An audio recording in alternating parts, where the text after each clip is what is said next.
Good morning guys. 7 o'clock pa lang ng umaga. Hintay ako ng bus. May pupuntahan ako. Minuto sa akin yung aking amo. Ulan. Ambo na lang kanina. Malakas ang ulan ngayon. Ambo na lang.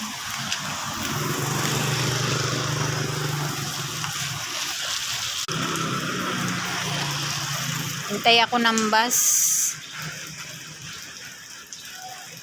Dilim ng ulan. Oh, grabe. Huwag sanang lumakas ang ulan. Magdamag halos na ulan dito.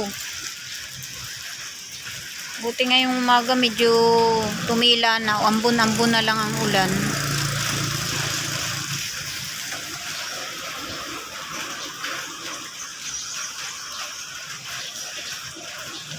Malakas na naman ang ulan guys. Malakas na naman ang ulan.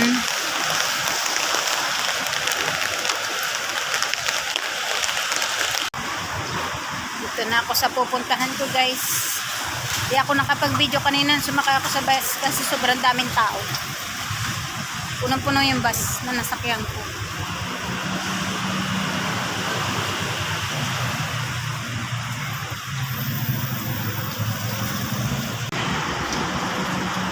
Minute na guys. Uwi na ako.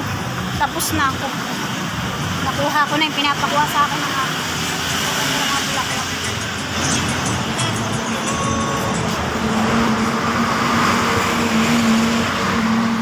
Ang init na. Kanina naulan, ngayon mainit naman. Sakit sa ulo. Ganda na ang sikat ng araw. Pauwi na ako. Punta na ako sa bus station. Magbabas na ako.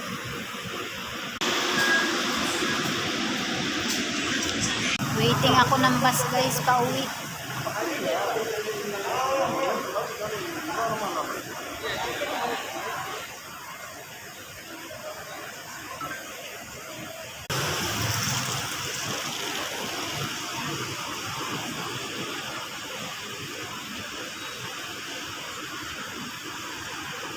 Kakaunti yung bus dito ngayon. Kakaunti ang bus na nakaparada. Maaga pa kasi.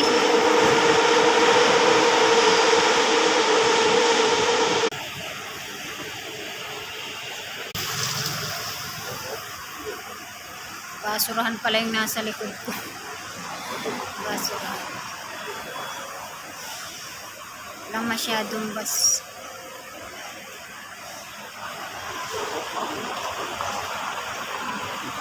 Minit naman.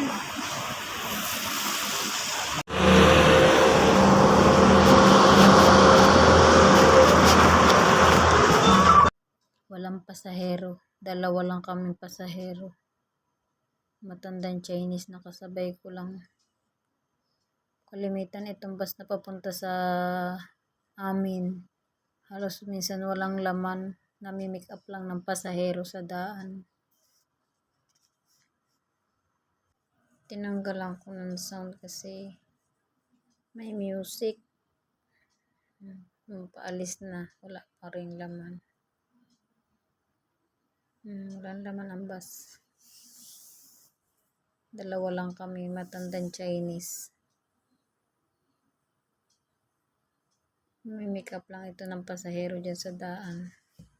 Minsan, simula dun sa bus station hanggang dun sa amin dun, sa tinitirhan namin, ay ano ang laman nitong bus na ito? Minsan 4, 5. Minsan nga, isa lang ang sakay. Pero hindi pa rin siya nag-stop ng pabalik-balik doon sa may parte sa amin. Kasi itong bus na ito, isa lang ito na napunta doon sa may parte sa amin. Hindi kagaya doon sa ibang area dito na ilan ang mga bus na nagpalit-palit pa balik-balik. Ito isa lang. Kasi madalang ang nasakay doon sa may parte sa amin. Pag linggo yun, medyo marami-rami yung mga nagde-day off na mga Pilipino, mga trabahador yun.